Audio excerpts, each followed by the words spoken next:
Ambil cairan antiseptik secukupnya. Gosok kedua telapak tangan dengan arah putaran dari kelingking ke arah ibu jari. Gosok punggung tangan kiri dengan telapak tangan kanan sampai ke ujung-ujung jari dan sebaliknya.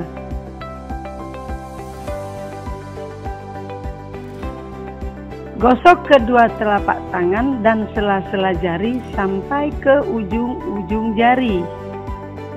Kedua tangan mengunci dan saling menggosok dengan arah memutar untuk membersihkan buku-buku jari.